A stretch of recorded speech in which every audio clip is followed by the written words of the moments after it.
Hi, welcome back to PSL Living. I'm Jenny Newell. April is National Distracted Driver Awareness Month. Kelly Starling from AT&T is here with us. You're always so good about telling us kind of when things are coming up throughout the year. So we're a few weeks early for April, but I kind of think we should celebrate this month all year round. Exactly. Because we are distracted at all times of the year. And so it's just a good time to remind people, like you said, to pay attention to what they're doing behind the wheel. Absolutely.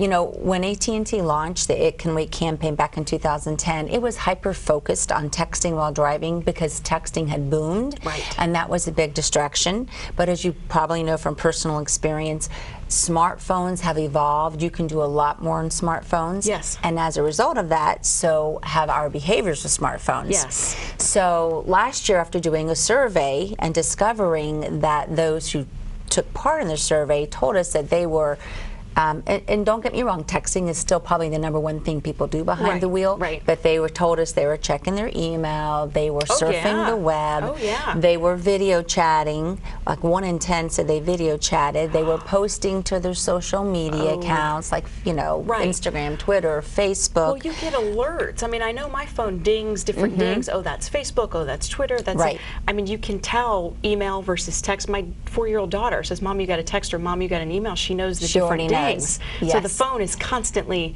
going. Right. So, yeah. So we decided we needed to broaden the focus, not just on texting, but on smartphone distractions as a whole. Right. So the key message behind the It Can Wait campaign now is keep your eyes on the road, not on your phone. And as a result of expanding the campaign, we also launched new PSAs. You've probably seen a couple of them, but they focus on, again, one's like no post is worth a life. It focuses on people who are posting to their social media accounts. Absolutely. No text is worth a life. No glance is worth a life, glancing down at your email or glancing to read one of your social media feeds. Yep. And no, what did we just say? Text, glance, post. No email is worth a life. No, not at all. And you've probably seen the one where the mom's driving. She's just taken a picture of her little girl in the back seat, and she posted. She says, "Oh, Grandma likes the picture I just posted of you on Facebook," and bam, she's hit by a truck, and it's a bad accident. So, and as part of getting that word out, like last year, we launched a 100-city virtual reality tour that with the It Can Wait, we call it the VR app for virtual reality. We combine that with these Samsung Gear virtual reality goggles and the Bose headsets, which is incredible audio. And we went to 100 cities. We had like a little made-up car and had people really take the 3D immersive experience of all the different types of smartphone distractions. And we really found that people, it really, you see them trying to stop the car, because when you do it, you are the person behind the wheel. You are the driver. Yet you obviously can't, you're along for the ride because you can't stop the car. Right. You have all these you're kind of misses. reacting as if it was a real situation. Like Right. But it was very well received. We gave out 100,000 of these. These are the Google Cardboard viewers, or like the old-time viewfinders. You take whatever your device is, you stick it in there. It's really easy to do. Of course, you have to have the 3D app on there, and then you watch it through here, and you get the 3D experience. So people can even get these online. And it's I always think of like I'll say distracted driving teachers, but driver ed teachers. It might be a great thing to have for students in that class. Because again, not as immersive as this, but still still gives the experience. Oh no, I agree. I just thinking back to my driver's education experience, we had sort of a screen that we sat in front of, and they gave you a little steering wheel and the pedal. It was mostly just your reaction time to that kind of thing, but the distractions were, a deer coming across the road, or not the distractions that you create for yourself. That's the biggest difference, I think, between then and now. And again, it's not just the smartphone distractions, it's just anything in our car today can become a distraction. Because I've told you before, I've seen people reading the newspaper, on their steering wheel, so they can drive and read at the same time. I've seen makeup primping, application. All kinds of different things. So we've talked about this. I think that we've just become a society where we feel like if we're not making good use of every single second, we're not being productive. So we tend to want to do multiple things at once because we can get more done, and then the safety thing goes out the window, because if it hasn't happened to us yet, it's probably not going to happen, so we keep on doing it. The other interesting thing we have found out through some of these surveys is for a lot of people, it's an addiction. They've just said they can't not touch their phone if it's within reach. It's a compulsion. Again, it's that need where if you hear the ding, you're thinking, well, what if that's my boss? What if that's this? I don't want them thinking I'm ignoring them. I need to get back with them quickly. When we did the survey with the teens, they told us that they felt like they had to get back or respond to a text, because that's their one way to communicate, that they had to get back to it within 5 minutes. They just felt like they had to. And even if it's not an urgent matter. See, there's so many pros of technology, but one of the cons of technology is because now that we're all so connected, it puts pressure on us, because everyone thinks, well, I know she's got her phone with her. Why isn't she picking up?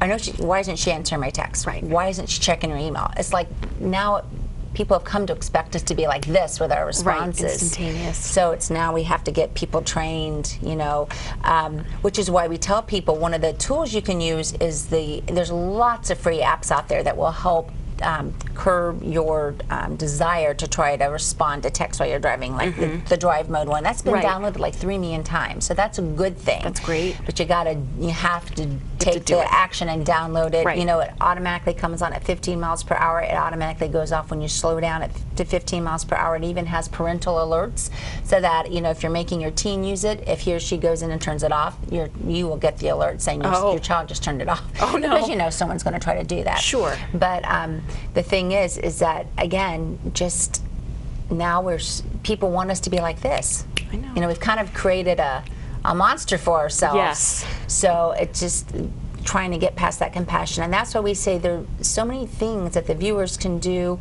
First of all, we always say take the pledge, because for a lot of people, when you take it, if you print it out, sit down with your family, you sign your name to something, you're more apt to try to stick to it. So take the pledge to keep your eyes on the road and not on your phone. Use one of the apps, one of the free apps, to help, you know, curb your urge to answer and respond to text messages or calls or whatever. Start your own little campaign. If you know, let people at work know about it. If it's a church, but especially if you have kids. It's never too young. I told you, we've both talked about this. My son will keep me honest. Like if the phone rings, like for me, I'm like, okay, well, talking on the phone is different because my eyes are on the road, my hands are on the wheel. However, because I use hands-free, but it doesn't mean you're not going to be distracted. So I've always told him, you know, if I get on that phone and it becomes starts to become a conversation, remind mom, I need to stop. So it's I'm glad that the younger kids or the ones that will call us out, and hopefully with this generation they will be more mindful and not do the And we need to set a good example for them as well. If they see us driving with the phone, then I think we're more apt to do that as well. And so, well, my parents do it, my mom does it, my dad does it. And it goes back to that study we did with the teens a couple of years ago, where they said, 97% of my parents or an adult have told us the dangers of texting while driving, but yet they do it themselves.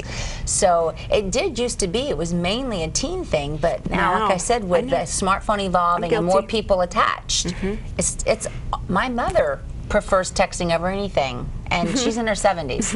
It kind of drives me nuts. I'm like, I'm sitting next to a phone. Can you pick up and call me? She just wants to text.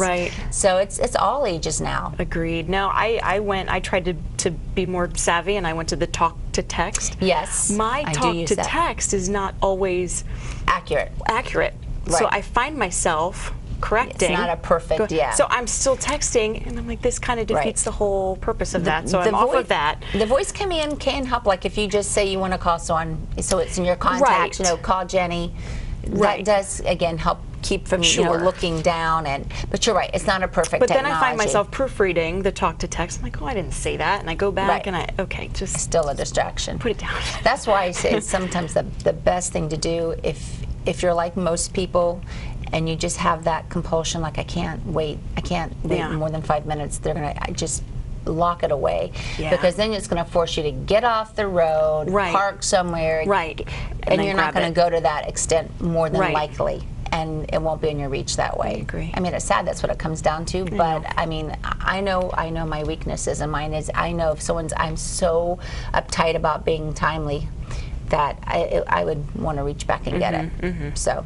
Yes, you almost need to, because that could even become a distraction too. Right, like, all right, I hear it, all right, it. my phone's gone off 14 times, I need to get it, clearly it's urgent, and it could be, you know, still nothing. So, and if it's in the trunk, you got to pull over and get off the road and then get it. There you go. That's great advice. You're always so good about coming on. Like I said, you kind of keep us aware of, you know, these different months and these different awareness campaigns and things like that. So we appreciate you keeping in touch with us. And thanks for helping spread the word. And I'm so grateful because you guys air there from 1 second to the next documentary, which again, I would urge parents to sit down with their teens and show it. And there's one more, it's only like 6.5 minutes. If you go to YouTube and and Google or type in Fletcher's Drive.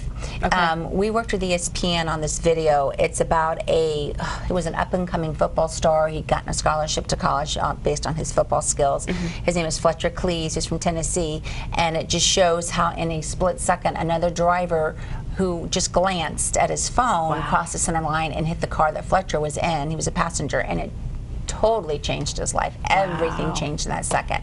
And I've shown that when I've gone to some classrooms, and the students, they're speechless. I mean, they see how he had everything in front of him, everything. And then like that, his whole life was changed. It's very thought-provoking. So absolutely, anything you can do on your own to stay focused and avoid distractions is and I think those things, even if you call them scare tactics, they will work with a lot of kids. Oh, absolutely. So I'm all for it. Absolutely. Well, thank you again so much for being here. We appreciate it. You're so great about this, like I said, about coming and letting our viewers know, you know, just keeping them. Thanks for helping to spread the word, because that's the key thing. Yeah, and today, you know, this is another, even myself personally, I mean, I'm just as guilty as everyone else, so I will be aware of this again. I'm going to take that pledge too. Great. And I'm going to put it in my car. And hopefully, just to remind myself. Your 4-year-old's already ahead of the curb with knowing so much, and hopefully she will. I'll just give her the phone. She knows how to do, you know, she'll just give it to have her. Be your personal assistant. I always say she hijacks my phone. I can't get it back from her, so I'm just going to hand it to her from now on. So there you go. So, all right, again, Kelly Starling, AT&T, thank you so much. We really, truly appreciate it. Thanks. And we'll be right back after these messages.